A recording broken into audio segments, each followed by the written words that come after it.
Gente, a carta de número 4, eu vou falar aqui pra vocês sobre o título que eu dei pra essa carta, tá? Pra mim, a carta de número 4 fala de devoção na disciplina da oração. Até anotei aqui que a nota, pra quem tem esse livro aqui, é da página 59.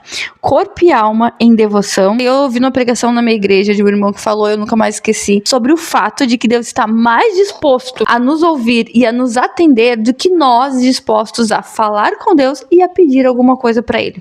Essa carta aí, a facada no coração. Então essa carta me fez pensar um pouco naquele esforço que a gente tem que fazer muitas vezes, que não deveria, mas faz, de tentar fazer com que a oração seja produtiva de verdade.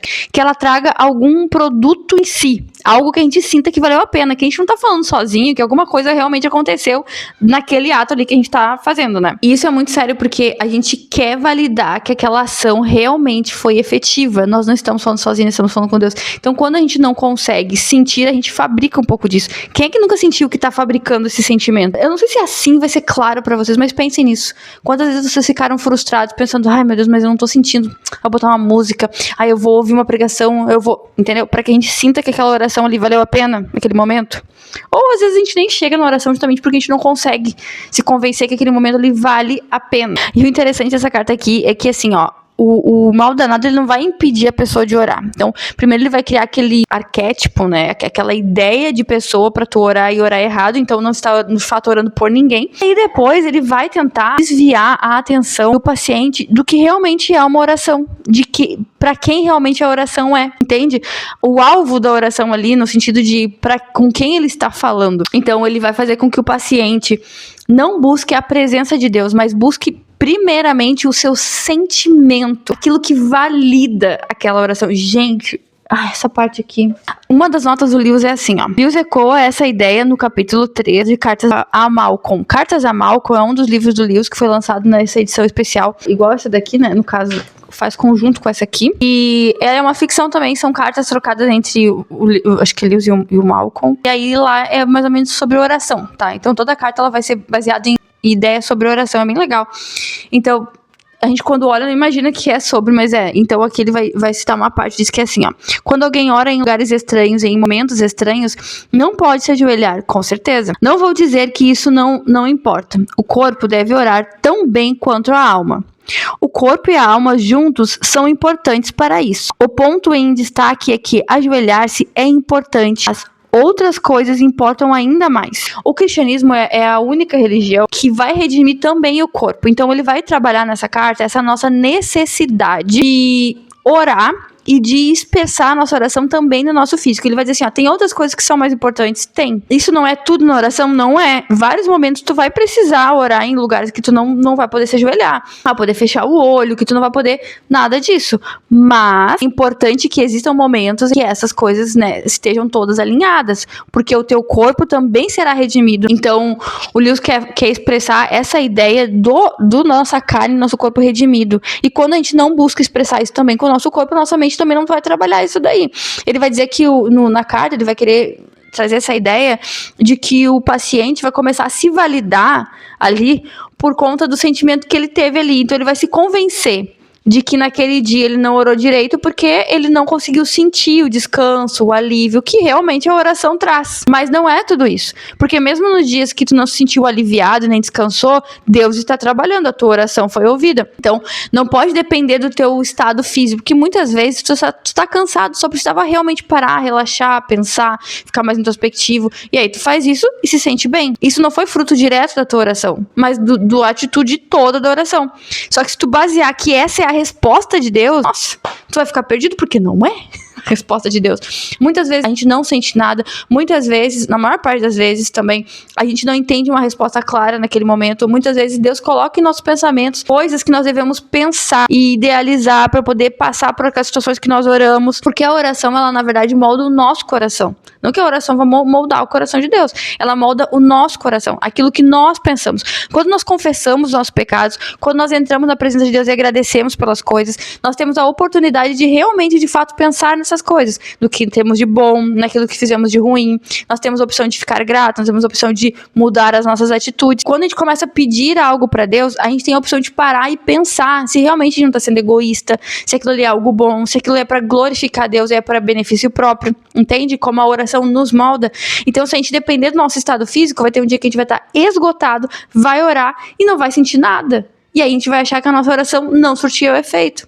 Se a gente for uma pessoa que tem um pouco mais de dificuldade de se envolver, de ser mais espiritualizado, a gente também vai entender que a nossa oração não surtiu efeito. E é nisso que o Maldonado quer conservar a atenção do paciente, para que ele sempre olhe para algo que não é Deus, que ele sempre tenha uma resposta de alguém que não foi Deus que deu. E ele sempre viva dentro desses sentimentos, né? Porque no futuro ele pode pôr sentimentos no paciente que podem levar o paciente para situações que talvez não sejam as melhores. Muitas vezes a gente vê pessoas tomando atitudes achando que Deus falou com elas, quando na verdade aquilo é só uma validação do seu próprio coração de algo que eles queriam. Algo que muitas vezes é bom, que não é algo ruim, mas que talvez não seja para essa pessoa.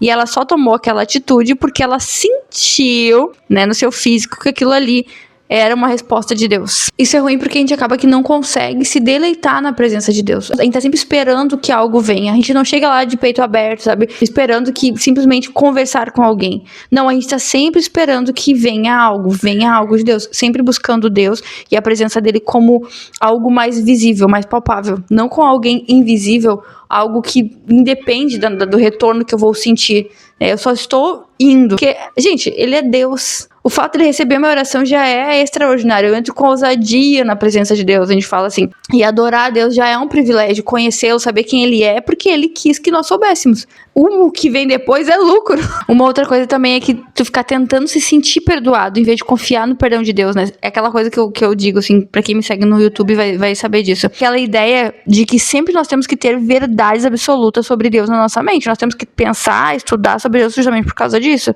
Porque uma vez que eu sei que eu sou perdoado, mesmo que eu não esteja sentindo aquele perdão, se eu me arrependi, se eu pedir perdão, eu tenho que ter a certeza de que Deus me perdoou. Agora, quando a gente foca na oração no que a gente sente, pode ser que o teu remorso e a culpa que tu sente te impeçam de viver de fato o perdão que Deus já te deu. Exatamente, entender que a oração tem mais a ver com o que Deus é, não com o que nós somos, nem com o que nós queremos, mas quem Deus é de verdade. Quem Deus é?